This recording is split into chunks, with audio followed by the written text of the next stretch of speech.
That's where belief is. Yeah. I mean, look, scientists, they have belief too. They never talk about it. Their belief is in the order of the universe because all their science is based on the assumption that the universe is orderly, that these laws will actually work.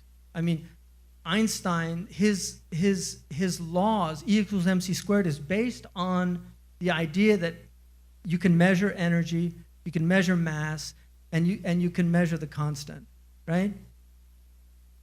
But what Einstein said is the only thing that he finds unintelligible about the universe is its intelligibility. That's somebody who, we know why it's intelligible because God made it to correspond with our minds.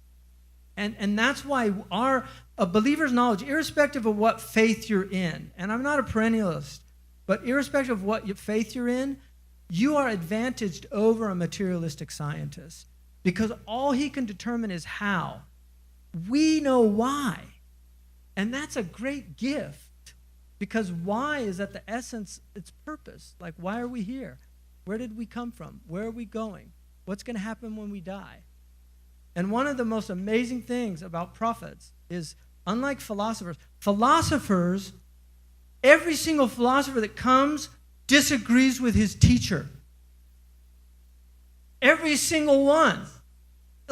Like Aristotle said about Plato, I love Plato, Plato's a friend, but the truth is a greater friend. So I have to disagree about these archetypes, right?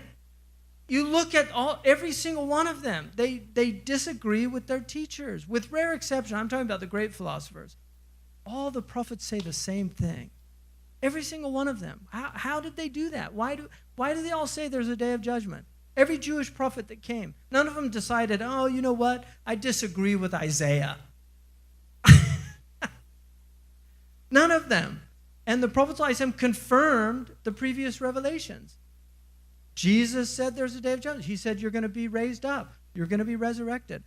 Moses said you're going to be resurrected. All of them said the same thing. The day of judgment is coming.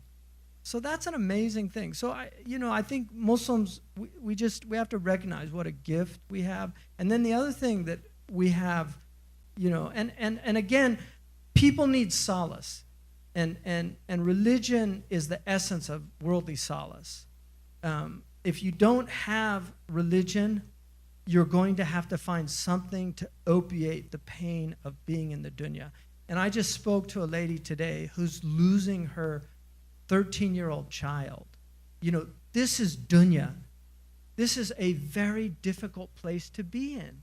And Allah says, وَلَنَبْلُوَنَّكُمْ بِشَيْءٍ مِنَ الْخَوْفِ وَالْجُوعِ وَنَقْصٍ مِنَ الْأَمْوَالِ وَالْأَنفُسِ وَالثَّمَرَاتِ وَبَشِّرَ الصَّابِرِينَ.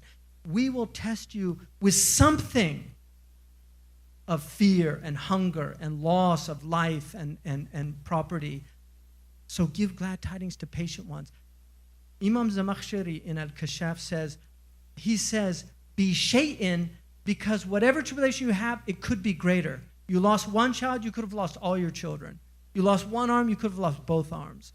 It could always be greater. But then he says, but Allah is warning you. وَلَا نَبْلُوَنَّ. We will test you. And so he's giving us a heads up that everything might be fine today, but you can wake up tomorrow with a diagnosis. And your iman has to be as strong, if not stronger, in that situation than it is today. But for people to say, people say, Dylan has a wonderful line. He said, you say you lost your faith. You know it's not like that. You had no faith to lose, and you know it. What is faith if you can lose it? And that's why this place is difficult. And religion is the necessary fentanyl to get you through the pain of this abode.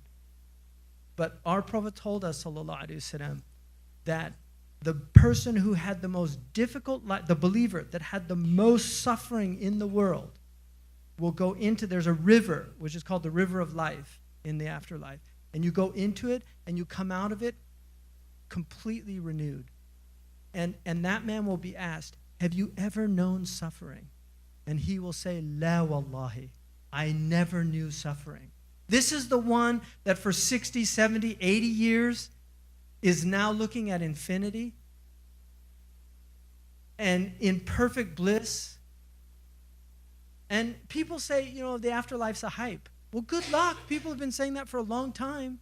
We make a choice in this dunya to believe or disbelieve. فَمَنْ شَاءَ فَلْيُؤْمِنْ وَمَنْ شَاءَ فَلْيَكْفُرْ. Whoever wants to believe, let him believe. Whoever wants to disbelieve, let him disbelieve.